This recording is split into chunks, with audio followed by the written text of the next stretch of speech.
Chapter 2. The Testimony of Astronomical Geography.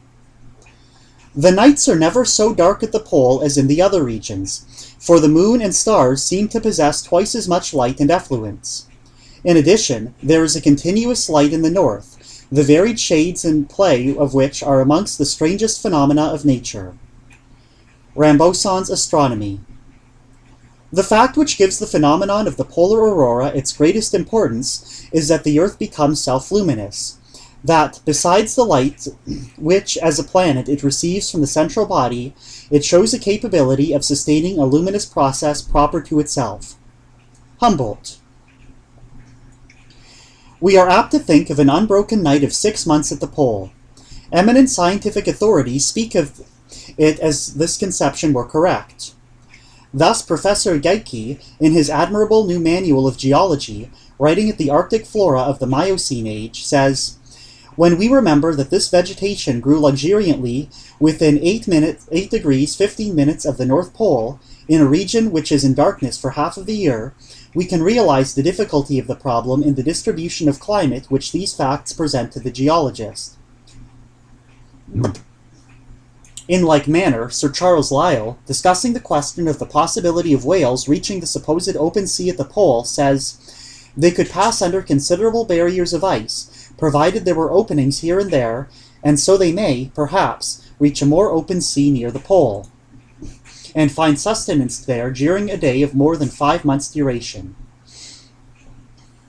From such representations as these, the reader naturally carries away the impression that daylight lasts at the pole somewhat over 5 months, while all the rest of the year the region is shrouded in darkness. Were this true, it would certainly be an unpromising region in which to search for the terrestrial paradise. Fortunately for our hypothesis, this conception of the duration of the polar night is very far from true. The half-yearly region of darkness exists only in the uninstructed imagination. Astronomical geography teaches that, as respects daylight, the polar regions are and always have been the most favored portions of the globe. As early a popularizer of natural science as the Reverend Thomas Dick set forth in the Real Facts as follows: "Under the poles, where the darkness of night would continue 6 months without intermission if there were no refraction, total darkness does not prevail 1/2 of this period. When the sun sets at the North Pole, about the 23rd of September, the inhabitants, if any, enjoy a perpetual aurora till he has descended 18 degrees below the horizon. In his course through the ecliptic, the sun is 2 months before he can reach this point, during which time there is a perpetual twilight. In 2 months more he arrives again at the same point, namely 18 degrees below the horizon, when a new twilight commences, which is continually increasing in brilliancy for 2 other months, at the end of which the body of this luminary is seen rising in all its glory.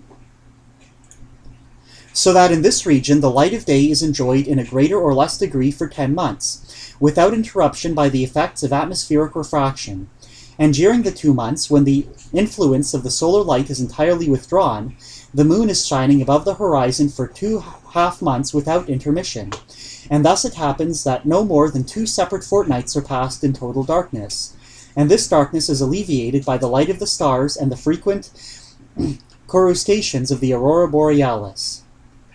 Hence it appears that there are no portions of our globe which enjoy throughout the year so large a portion of the solar light as these northern regions.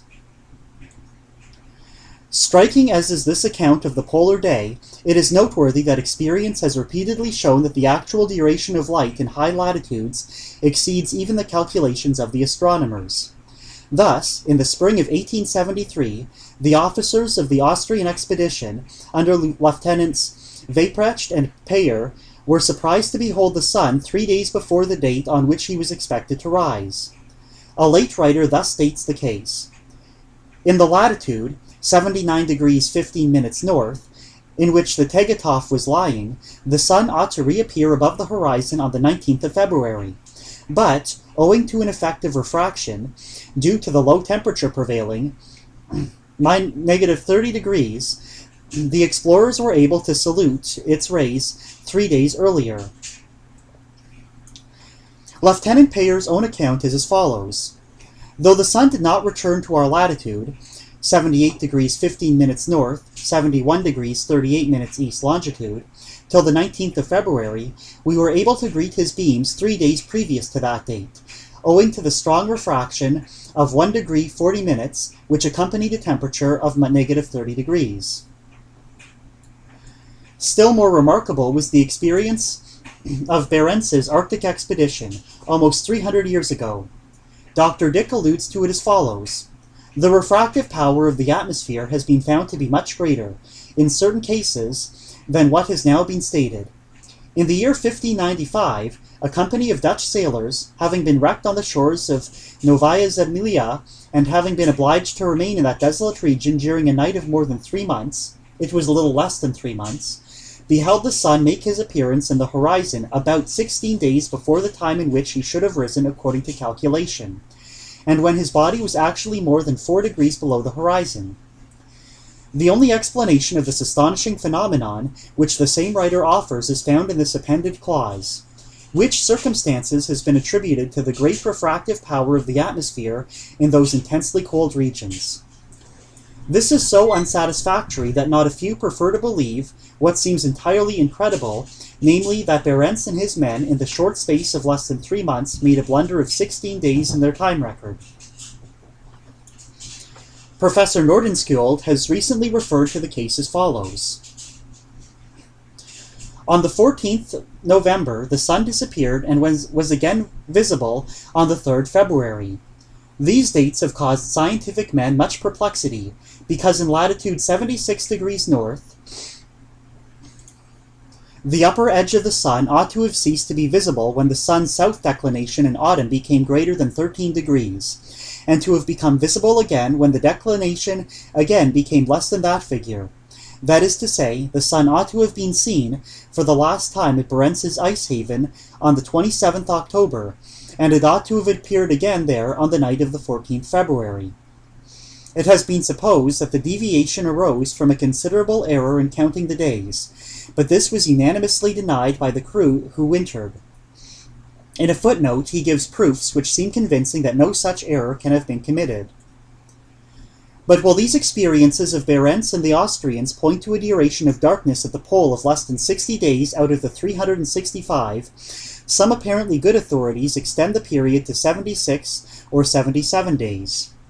Thus, Captain Bedford Pym of the Royal Navy of Great Britain makes the following statement. On the 16th of March the sun rises, preceded by a long dawn of 47 days, namely from the 29th of January, when the first glimmer of light appears. On the 25th of September the sun sets, and after a twilight of 48 days, namely on the 13th of November, darkness reigns supreme, so far as the sun is concerned, for 76 days, followed by one long period of light, the sun remaining above the horizon 194 days. The year, therefore, is divided at the pole, 194 days sun, 76 darkness, 47 days dawn, 48 twilight. Even according to this account, we should have at the pole only 76 days of darkness to 289 days of light in the year. In other words, instead of being in darkness little short of half of the time, as at the equator, one would be in darkness about 1/4 of the time. As far as light is concerned, therefore, even on this calculation the polar region is twice as favorable to life as any equatorial region that can be named. But whence this discrepancy among the astronomers? Why should some of them make the polar night 16 days longer than others? The simple answer is that they proceed upon different assumptions as to the atmospheric refraction in the region of the pole. In our latitude, twilight is usually reckoned to begin when the center of the rising sun is yet 18 degrees below the horizon. Starting with this at the limit, and counting sunrise and sunset to be the movements when the sun's upper limb is on the horizon, we arrive at the division of the polar year given by Captain Pym. But astronomers say that in England, twilight has been observed when the sun was 21 degrees below the horizon. To be entirely safe, some have therefore taken 20 degrees as the limit of solar depression, and reckoning with this datum, instead of the 18 degrees before mentioned, have found that at the pole the morning twilight would begin January 20th, and the evening twilight would cease November 21st. This would make the period of darkness but 60 days, and the period of light 305. Thus, a difference of only 2 degrees in the assumed limit of solar depression at the beginning and end of the twilights makes the difference of 16 days in the supposed duration of darkness. Which of the 2 calculations, writes an eminent American mathematician, is the more correct is known, I imagine, by no one. To us in the present discussion, the discrepancy is of very little moment. It is only a question as to whether at the pole there is daylight 3/4 or 5/6 of the year. Both suppositions may be and probably are wrong. For if, in tropical climates, 16 degrees or 17 degrees is said to be a sufficient allowance for the extreme solar depression, while, on the other hand, it is said in England to vary from 17 degrees to 21 degrees, it certainly looks as though, in yet higher latitudes, the light of the sun might be discernible when the body is as much as 23 degrees or 24 degrees below the horizon, and this would reduce the annual polar darkness to less than 50 days. This supposition is rendered the more probable by the fact that, while the expeditions already alluded to found much more of daylight than their astronomical calculations had led them to expect, we have no offsetting accounts where the sun was awaited in vain. In final and authoritative settlement of the question can be reached only by actual observation. Among the fascinating problems whose solution awaits the progress of Arctic exploration, we must therefore place the scientific determination of the unknown duration of the polar day. In view of the foregoing, we are certainly safe in conceiving of the polar night as lasting not over 4 fortnights. During 2 of these, as Dick reminds us, the moon would be walking in beauty through the heavens, and exhibiting all her changing phases of loveliness in unbroken successions. The other 2 would be passed beneath the starry arch of heaven, all of whose sparkling constellations would be moving round and round the observer in exactly horizontal orbits. In such a perfect and regular stellar system, kept in view so long and so continuously, the irregular movements of the planets, or wandering stars, could not possibly escape observation. All their curious accelerations, retardations, conjunctions, declinations, would be perfectly marked and measured on the revolving but changeless dial plate of the remoter sky. Dwelling in such a natural observatory, any people would of necessity become astronomers. And how magnificent and orderly would the ongoings of the universe appear when viewed from underneath a firmament whose center of revolution was fixed in the observer's zenith.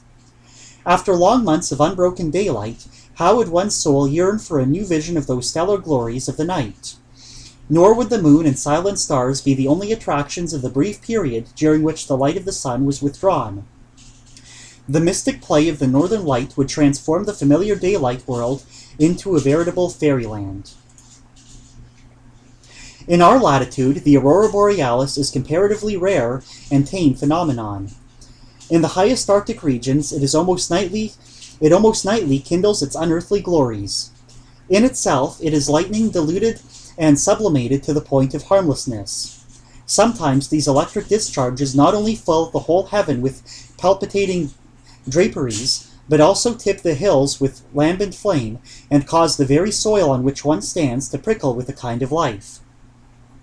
But after all the glories of the night begin the greater glories of the polar day. Who with any approach to adequacy has ever described a dawn? What poet has not attempted it, and what poet has not failed? But if it be impossible to picture one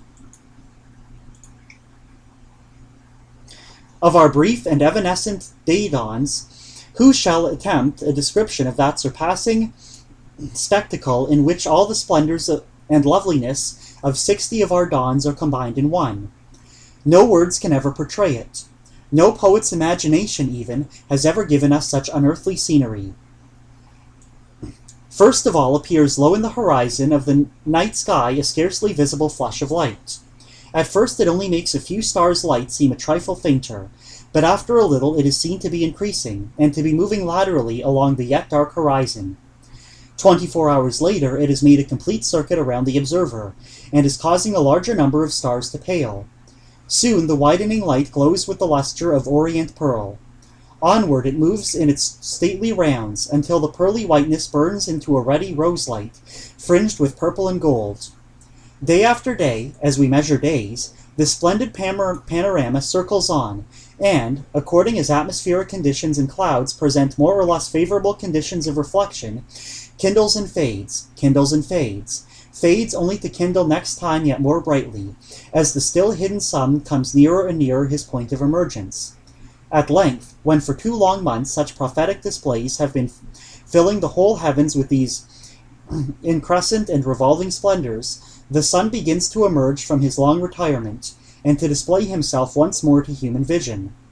After 1 or 2 circuits, during which his dazzling upper limb grows to a full orbed disk, he clears all hilltops of the distant horizon, and for 6 full months circles around and around the world's great axis in full view, suffering no night to fall upon his favored homeland at the pole. Even when at last he sinks again from view, he covers his retreat with a repetition of the deepening and fading splendors which filled his long dawning, as if in these pulses of more and more distant light he were signaling back to the forsaken world the promises and prophecies of an early return. In these prosaic sentences we aim at no description of the indescribable. We only remind ourselves of the bald facts and conditions which govern the unpicturable transformations of each year-long polar night and day. Enough, however, has been said for our purpose. Whoever seeks as a probable location for paradise the heavenliest spot on earth, with respect to light and darkness, and with respect to celestial scenery, must be content to seek it in the Arctic Pole. Here is the true city of the sun. Here is the one and only spot on earth respecting which it would seem as if the Creator had said, as of his own heavenly residence, "There shall be no night there."